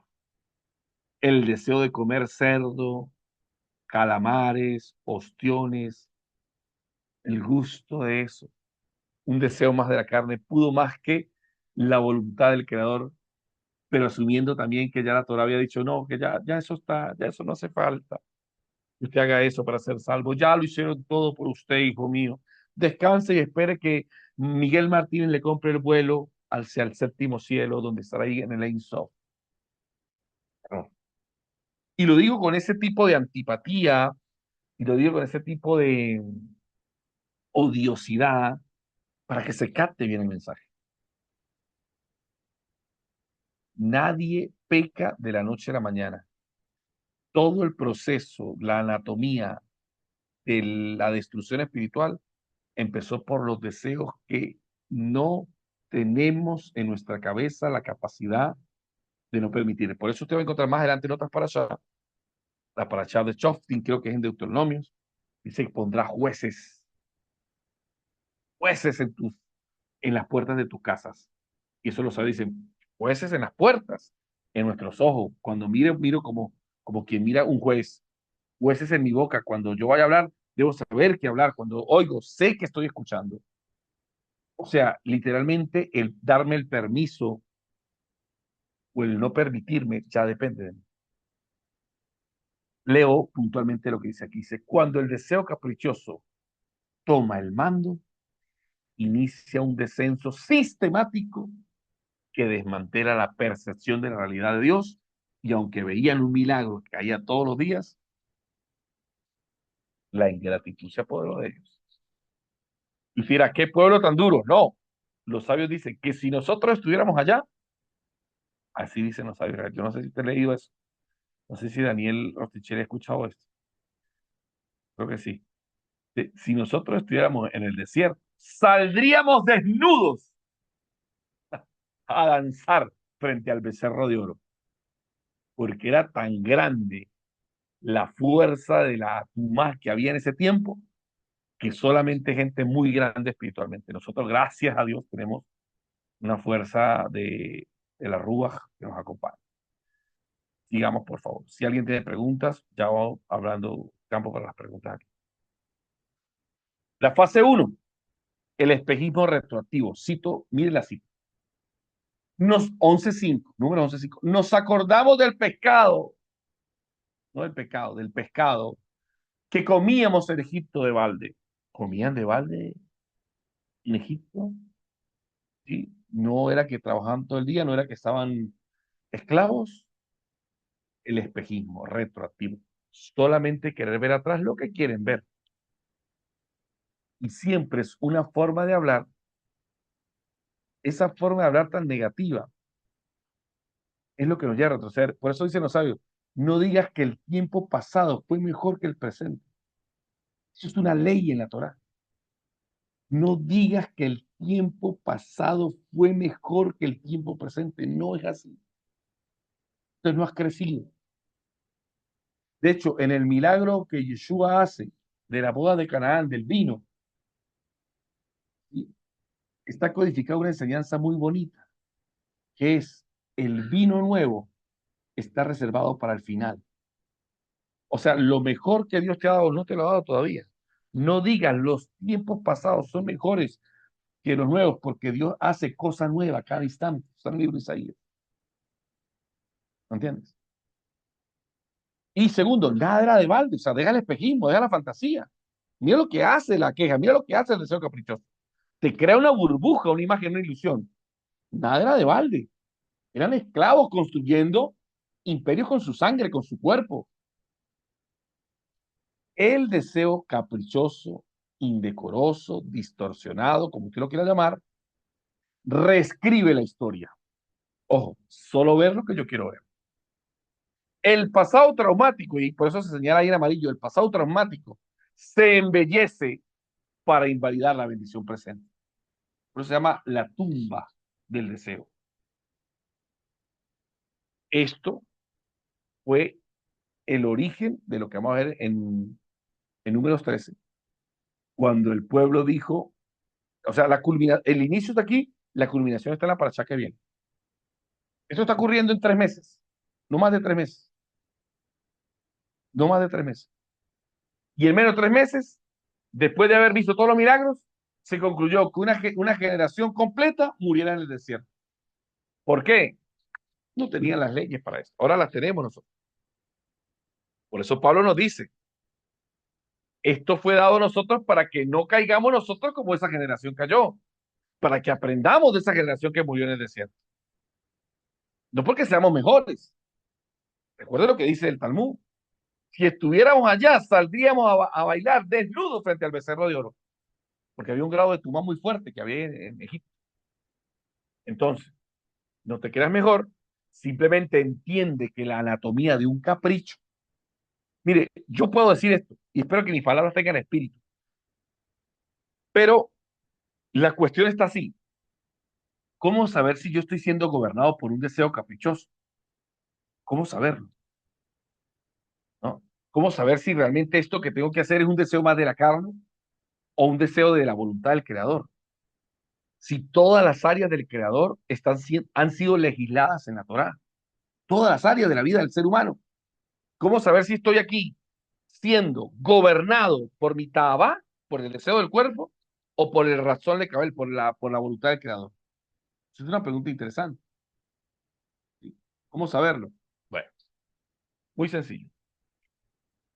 Hay algo que lo dice un gran maestro del estoicismo, que dice una frase de la naturaleza, dice, lo que es bueno para la abeja es bueno para la colmena, y lo que es bueno para la colmena es bueno para la abeja. Si su deseo caprichoso lo lleva a tomar algo, a cumplir un deseo, sobre todo en esta cualidad, que sea momentáneo,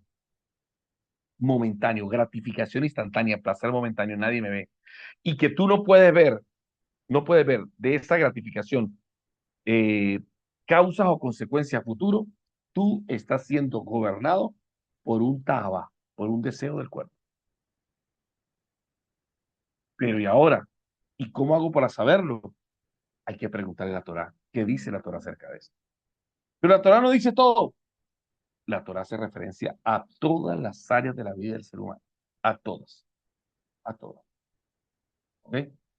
Entonces, importante, la premura con lo que usted hace, la compulsión, tengo que hacerlo, devolvámoslo y no ver la realidad. Usted está siendo allí llevado por un deseo caprichoso. Aparte, si tiene una insatisfacción muy grande por eso que no está teniendo, y no es una insatisfacción que lo mueve a tener más profundidad en el pensamiento, sino es una insatisfacción que lo mueve simplemente a tener aburrimiento, es porque usted está siendo legislado por un taba, un deseo del cuerpo.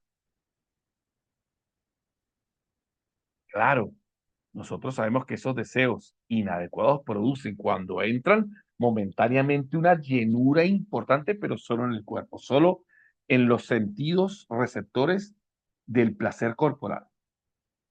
No crea placer a largo plazo ni a mucha gente, solo a ti solo. Por eso, lo que es bueno para la abeja es bueno para la colmena. ¿Ok? Espejismo retroactivo, la primera fase. Segunda fase, la corrupción del milagro. Se corrompe el milagro. ¿Cuál milagro? El maná. Mira lo que dice, nuestra alma se seca. En el 5, ¿lo vieron en el 5, no? El pescado que veíamos en balde, mentiras. Mire cómo la mente se les nubló. Segundo, nuestra alma se seca, corrompe en el presente. No hay nada sino este maná. Mire cómo desprestigiaron Una oportunidad. Entendí esto en la vida personal de una persona que, amigo mío, estaba a punto de separarse de la esposa y me dijo estas palabras. Yo le dije, ¿por qué te vas a separar? Me dijo, chamo, es que con esa mujer ya no puedo tener hijos. Vieja, se puso vieja. Entiendo. Entiendo lo que me está diciendo. Se está quejando de ella. Pero había algo. Ya había coqueteado con otro deseo. ¿Entiende la idea? Con un taba con otra mujer. Ahora esta le sabía feo. Ahora todo lo que había hecho por esta no tenía nada. Yo guardé silencio y yo le dije, después de unos días, y te das cuenta cómo te comportaste frente a ese deseo. No se separó, no se separó, no. Gracias a Dios no se separó. Porque cuando un deseo nuevo entra en la mente y en el corazón de la persona, distorsiona todo lo que está en el presente, lo niega. Y te dirá, ¿y eso es posible? Sí, en psicología se llama el secuestro de la amígdala. La emoción de la tristeza o el placer te nubla tanto que tú no ves con claridad la vida. El maná era provisión divina directa. Al exigir carne, el milagro diario se redujo a una rutina aburrida. ¿Sí? Aunque dice el Midrash que todo lo que el maná sabía, lo que ellos querían, que deseaban, el maná sabía. Entonces, mire cómo está la puerta, ¿no? Tabá, el deseo. El capricho no busca simplemente más, no, busca otra cosa, porque está insatisfecho. Y dice, no sabe, ¿y por qué está insatisfecho? Aquí viene una cosa que a mí me cambió hace muchos años. Porque cuando usted tuvo contacto con eso, no bendijo, no agradeció, no reforzó esa conducta con agradecimiento. Lo tomó. Por eso es que no debemos tomar nada de la creación. Bueno, eso lo dice aquí el Yahoo Denler. No debemos tomar, dice el que ni él, dice una frase que decía, dice, nunca tocaron mis labios, dice mi paladar, eh, algo sin deleite. O sea, nunca me permitió un deleite sobre la tierra. No le dicen, ¿cómo que no, maestro? Si nosotros no hemos visto cuando usted mete el dedo así en la torta y chupa con el dedo, vamos a decir que no sé, nunca su cuerpo se ve un deleite. No, ya va, ya va.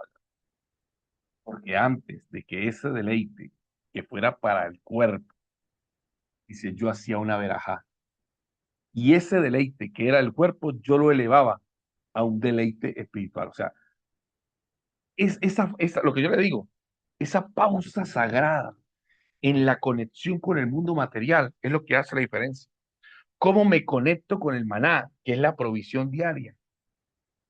Hace que yo vea aburrida la provisión o que yo me vaya desencantando de eso y por supuesto van a salir más alternativas. Yo también puedo obtenerlas, pero ojo, no a expensas de denigrar de estas que están aquí.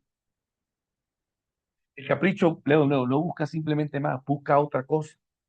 Su naturaleza es volver invisible o despreciable el valor de lo que ya posee.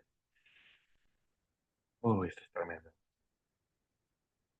tremendo, tremendo, tremendo. Vuelve despreciable el valor de lo que ya posee. Wow. Eso hace el deseo caprichoso. Continúo. Fase 3. Me gusta esta lámina. La mortandad del alma. La advertencia más escalofriante del texto es, puedes forzar al universo a darte lo que tu capricho exige, pero el precio se paga con tu propia vitalidad. O sea, sí se les consiguió la carne. Dice, Él les dio lo que pidieron, pero envió mortandad a sus almas. ¿Ya? Salmo 106:15, ¿recuerden eso? Él les envió lo que ellos pidieron. O sea, obtuvieron lo que pidieron,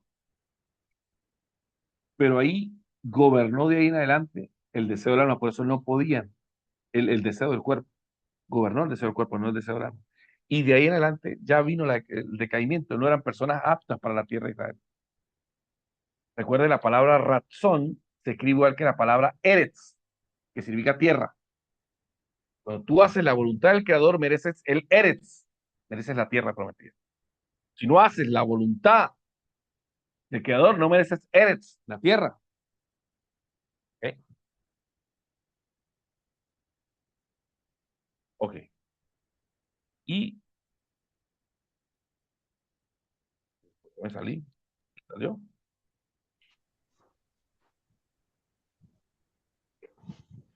Discúlpeme que se salió. Ok, seguimos aquí. Dice aquí, los sepulcros del deseo, el lugar donde la multitud fue enterrada, recibió un nombre que funciona como una lápida para la historia humana. ¿Sí? El capricho es insaciable por diseño. El capricho. ¿Por qué? Porque siempre va a querer otro capricho y otro capricho y otro capricho, es insaciable. Donde el deseo no tiene límites, se convierte en la tumba de la gratitud. Y por eso, a partir de ese día, Kibro Hatabá es la tumba o el sepulcro, la tumba de los deseos o el sepulcro de los deseos. Ahí el pueblo empezó a morir a partir de eso. Abrieron una puertita. Entonces, donde el deseo no tiene límites, y aquí es donde es importante. A veces, qué deseo caprichoso. Por ejemplo, esto es un deseo caprichoso. Una persona quería ir de vacaciones, pero quería ir de vacaciones para Cancún. Pero tenía que ir de Aruba para ir para Colombia. Es un deseo caprichoso. No, es que yo quiero ir para Cancún, él va para Colombia, pero va insatisfecho. Se convierte en un Kibro Hatabá, una tumba de un deseo. Que no es el viaje, es la queja, es la insatisfacción que siempre tienes. Lo explico de esta manera. Lo explico de esta manera. Había un hombre, yo siempre lo cuento porque este es como la clave para entender esto. Un tipo que estaba, soldados, estaban en una, ¿dónde están los soldados? Como, donde van a descansar. Están ahí durmiendo y de repente un tipo como a las 3 de la mañana. Ay, yo sí tengo sed, tengo mucha sed, tengo sed, que sed tengo mucha sed. Y no deja dormir a nadie. Habían venido de una travesía de mucha sed y gritaba. De repente se paró uno de los muchachos y dijo, chamo, no está dejando dormir a nadie, hermano. Tomé agua, le dio una cantimplora y empezó a tumbar. Gracias, hermano. No, ahora sí, hermano, deja dormir un rato. Y dice, como a la media de, ¡ay, que se tenía! Yo sí tenía sed, yo sí tenía sed. El problema no era la sed, era la queja, la insatisfacción. Entonces, el problema de muchas personas es siempre que están quejándose de cualquier cosa. Y la queja alumbra que hay caprichos, que es algo que usted quiere, y usted no entiende qué razón, correr al lado de lo que se le está manifestando. Si no hay eso, bueno, bendito sea Dios, sigo adelante. ¿Cómo puedo mejorar esto? ¿Ok? Deseo con límites. Por eso usted va a entender que toda la Torá es los deseos permitidos, lo que se permite y lo que no se permite. ¿Qué le ha pasado a la dulce y maravillosa iglesia cristiana? Que se le quitaron todos los límites. Se le permite todo, ciertas cositas no. Y no saben regresar. Están apoderados de las tabas, de los deseos de la carne. ¿Entienden? Seguimos. Ok. Entonces, el arco de Alojá, luz versus gravedad. La menorá representa el deseo de elevarse. Oh, el deseo de elevarse. Que era lo que quería Aarón, ¿no? Oh, yo no fui dedicado aquí al templo, no se me permitió, ya va, a usted se le va a dar un lugar más especial, usted va a elevar lo material a lo espiritual, no se va a degradar, ¿sí? Luz pura, disciplina espiritual, conexión constante, eso se llama razón, voluntad de lo alto. ¿Cómo empiezo a decaerme? Cuando empiezo a compararme como Miriam. Hay un hilo conductor. Cuando me comparo con la gente, ya va, cada quien tiene su desafío en la vida. ¿Y eso genera qué? De hecho, la queja de la mujer de Moisés fue lo que trajo todo esto. La queja de la mujer. Pues, este es como el episodio de la queja. ¿Okay? Representa el deseo de hundirse, gravedad material, capricho, oscuridad, en hebreo, taba. La estructura del texto nos obliga a elegir hacia qué dirección orientamos nuestro deseo. Por eso, cada vez que yo voy a consumir, esto no es una regla yomolina, es una regla del pensamiento hebreo. Aquí hay personas que tienen más de 20 años de Torah. Si yo voy a tomar una taza de café, voy a reunirme, hago una verajá.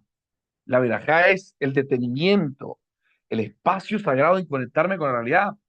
El Talmud compara esto. Dice así, ¿cuál es la diferencia entre un perro que va a su plato y un hombre que va a su plato? Biológicamente no hay ninguna diferencia, porque el perro que va a su plato come, ¿sí? Sin agradecer, sin mirar hacia arriba.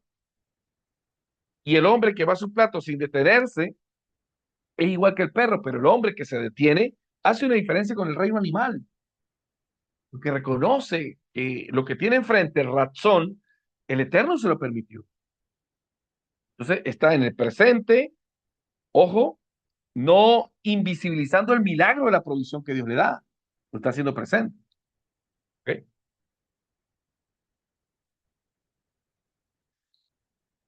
Y para casi ir terminando, aquí tenemos la matriz del diagnóstico espiritual, me parece supremamente importante, el enfoque, ¿no? Resultado de la memoria, el estado de gratitud, el enfoque, ¿en qué nos vamos a enfocar? En lo que Dios provee, el maná que está en el presente. El estado de capricho, que son los dos estados aquí, a ver, ¿en qué se enfoca cada uno? El de gratitud en el presente, en lo que tenemos. El enfoque del capricho, ¿en qué? En lo que falta. Siempre. El resultado de estar es desde el estado de la gratitud, claridad y avance. ¿Sí? Tenemos claridad, tenemos avance, nos estamos nutriendo, es lo que Dios permitió. Y el estado de capricho, confusión y estancamiento. Volvamos atrás, ¿para qué nos trae Dios aquí? Estamos cansados de lo que tenemos. El resultado de ese estado de capricho. A nivel, el estado de gratitud a nivel de la memoria, recordar la liberación real, es lo que produce, y el estado de capricho, recordar una comodidad falsa que tenemos, una distorsión del pensamiento. La diferencia no radica en las circunstancias, sino en la óptica del observador, que ha permitido que ciertas semillas de gratitud que no se ha entrenado en la voluntad del creador. Esa es la diferencia. Para ir un poco y abrir el debate de las preguntas, entonces la verdadera pobreza de una persona o de todo ese pueblo está en el libro de Números capítulo 11. Es un espejo de la psicología humana. Nos enseña que la indigencia espiritual, el no tener contacto con la realidad superior, rara vez tiene que ver con escasez material, rara vez. Simplemente no hemos valorado lo que tenemos, no le damos el lugar, no lo elevamos como la menorá. El mal agradecido no es quien tiene poco, es quien ha dejado que el capricho corrompa su capacidad de ver lo mucho o lo poco que ya posee. Por eso, Salmo 128:2 dice, feliz serás y te alegrarás con el esfuerzo que produjo tu mano. Si usted mira el esfuerzo que produjo su mano y se alegra con eso, feliz será. Pero si usted produjo su mano y se compara con el que está al lado, puede ser que se alegre cuando él tiene más, menos, pero cuando el otro tenga más. Entonces, la Torah nos enseña, hey, ubícate en ti. El estado material es el tuyo. Cada quien Dios le da la herramienta que necesita y que merece tener. ¿Okay? Preguntas hasta aquí, señores. O alguien quiere preguntas o quiere aportar algo. Está Daniel. Daniel, esta Daniela es familia tuya. ¿No? Oh, no. ¿Alguien tiene algo que decir? Daniel, el sabio Alberto, el sabio Daniel, el sabio Miguel Martínez, ¿algo que aportar? Los escucho.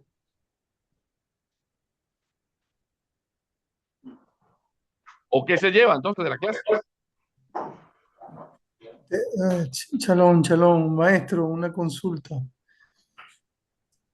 Bueno, tenía una duda porque, bueno, no sé, cuando se habla del deseo caprichoso, bueno, uno cuando ha estudiado algo a profundidad, el concepto de deseo es importante, ¿verdad? Porque es el que, como el que crea la vasija para atraer la luz divina, ¿no? Claro, se hace una diferenciación en lo que has expuesto de que hay un deseo caprichoso, que es ese tipo de deseo que va detrás de lo banal, de lo carnal, de que no está conectado con lo que tiene, de vivir el momento, el presente, todo lo que acabas de decir. Y eso hace que uno se coloque a pensar, porque a identificar, obviamente el deseo, uno siempre llega a un límite, a un techo de algo, y ese deseo te ayuda y a expandirte, ¿verdad? Porque siempre va a suceder así. Pero también este tipo de deseo, de capricho, de tener algo que quizás te puede restar, ¿me entiendes? Es una insatisfacción que se va a convertir en queja, lo que usted acaba de decir, va a representar un problema, pero ese problema es un problema espiritual, psicológico o físico. ¿En qué afecta más? Ahí es mi pregunta. Bueno, el problema es que el deseo caprichoso, sí, creo que lo explica mejor usted, Tesalonicenses, dice que nadie está tentado de su propia, cada quien está tentado de su propia concupiscencia.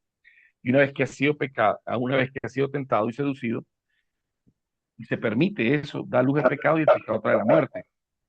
Cuando hablamos de la muerte, nosotros sabemos que Adán y Eva no murieron físicamente, pero espiritualmente decayeron. Entonces, literalmente puede haber eh, un decaimiento espiritual porque todo el placer que la persona se permite corrompe la vasija del entendimiento.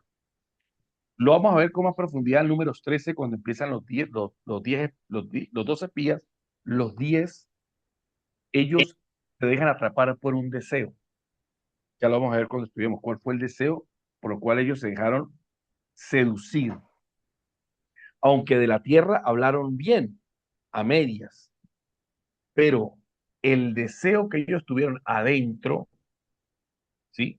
Que fue el que le dispararon o le narraron al pueblo de Israel, producto de lo que ya habían ellos confabulado, fue lo que los llevó a ellos a ser destruidos física y espiritualmente. Entonces, va a destruirlo primero espiritualmente, va a destruir el propósito, lo va a sacar del propósito, y luego físicamente. Acabo de ver una persona, ahorita, yo estaba haciendo una diligencia con un hermano también aquí, en una congregación, y me encontré con un muchacho, yo no lo saludé porque me quedó muy impactado, yo en mi carro, y a lo que yo está pidiendo plata en una esquina, y era un chamo de bien, pero era extremadamente rebelde con la mamá, eso insultaba a la esposa, maltrataba a los hijos, y terminó sus días, yo lo veo, y no es viejo, no llega a 60 años, 54, 55 años pidiendo plata en un poste, en un semáforo de San Cristóbal.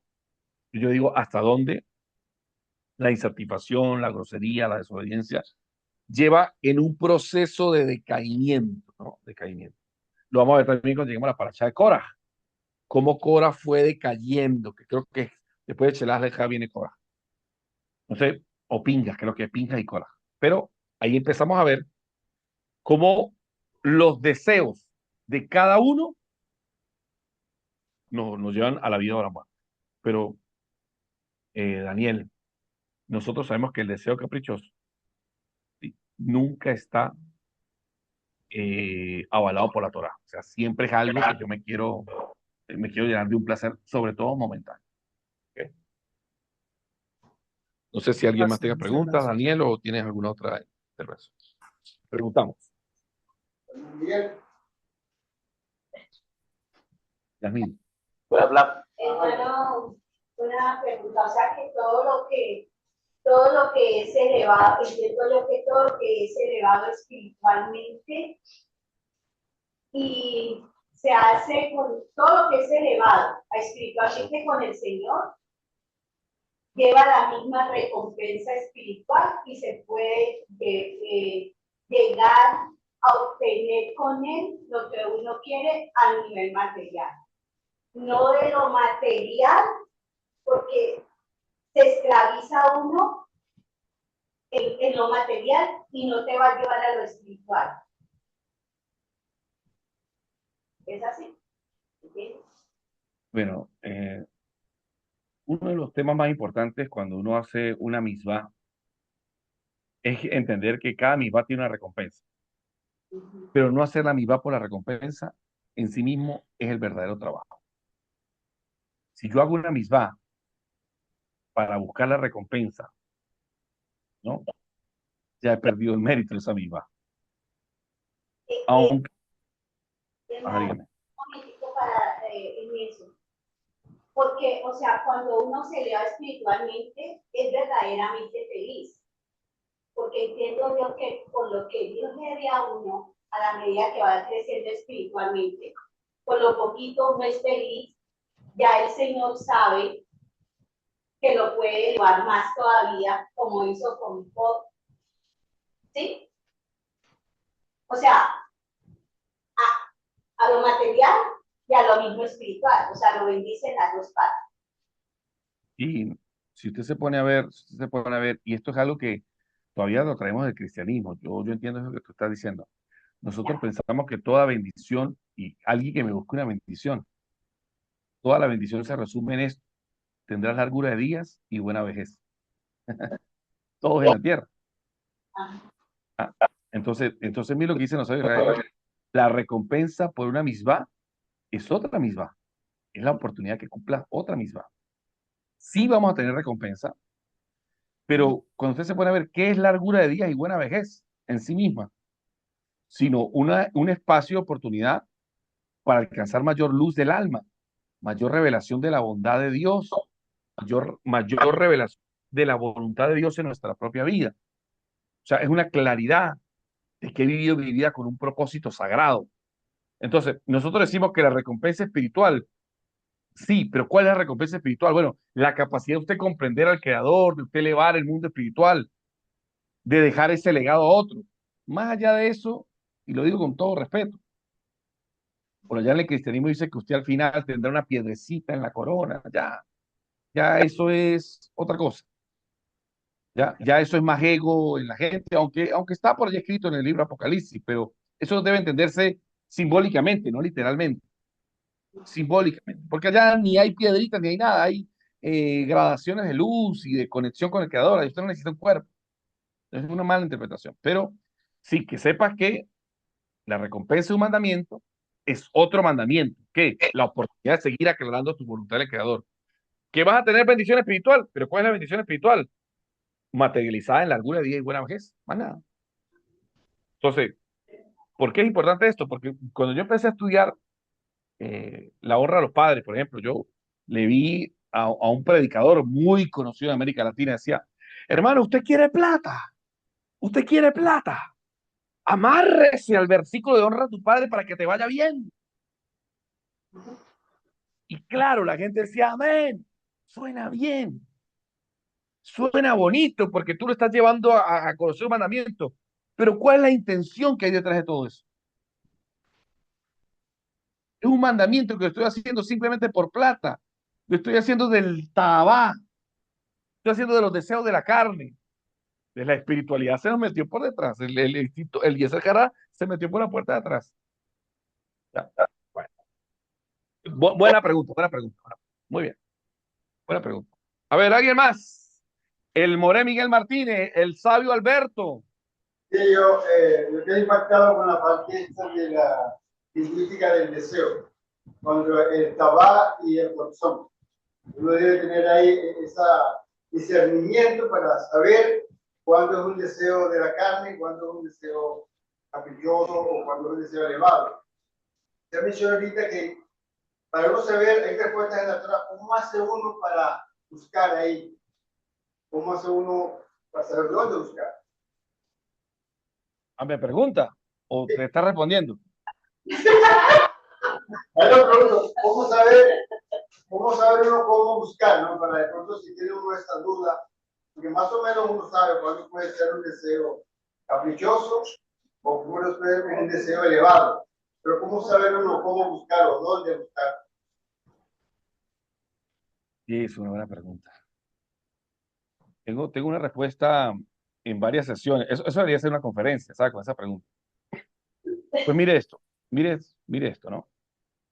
La gente dice que no hay una realidad objetiva, pero sí hay una realidad objetiva. Por ejemplo, si la realidad objetiva siempre está mediada por entre yo y el prójimo, lo que no quieras que te hagan a ti, no se lo hagan a los demás. Ahí tú sabes si tu deseo es caprichoso. Si usted quiere la cartera, el carro de la otra persona y usted se lo roba, usted sabe que es un deseo caprichoso. ¿Por qué? Porque a usted tampoco le quisiera que le hicieran eso. O sea, la Torah, la vida es objetiva. Es objetiva, que realmente usted puede medir si su deseo es caprichoso o si su deseo es razón le cabe.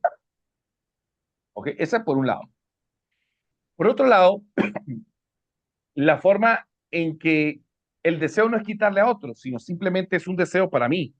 Por ejemplo, por ejemplo, un hombre que pueda tomar a una mujer, que la mujer quiera también ser tomada, pero el, sin el escenario correcto, ¿ya? Es una gratificación inmediata. Y esa gratificación inmediata me va a llevar a mí a, a mentirle, aunque ella también quiera, digamos, en el plano de la intimidad sexual, que es tal vez en el que más ocurre la cosa, o en el de la mentira. También cabe igual. Es la forma en que yo, mi acción cuando la hago, dicen los sabios de Israel, si tú te detuvieras y antes de hacer esa acción pudieras bendecir al Creador, ¿cómo podrías bendecirlo? Esto no lo inventé yo, eso está así en el Tratado de Jacob. Por ejemplo, una persona que va a robarse unas tejas de zinc porque su casa no tiene zinc. Bueno, no, porque esto es con el prójimo. A ver. Por ejemplo, hay una verajá para ver el rayo de luz. Bendito eres tú, Señor, nuestro Dios, Rey del universo, que has hecho obras maravillosas en la... Ajá, muy bien. Cuando escuché el canto de un gallo. Pero ahora póngale, querido hermano, maestro Alberto, que vaya pasando una chica muy hermosa y guapa por playa en Aruba, de esas holandesas, que vaya en una ropa muy indecorosa y usted se quede mirando y usted diga, wow, qué belleza, voy a hacer una bendición al Creador. ¿Cómo la haría? Ahí usted, Señor, que querías.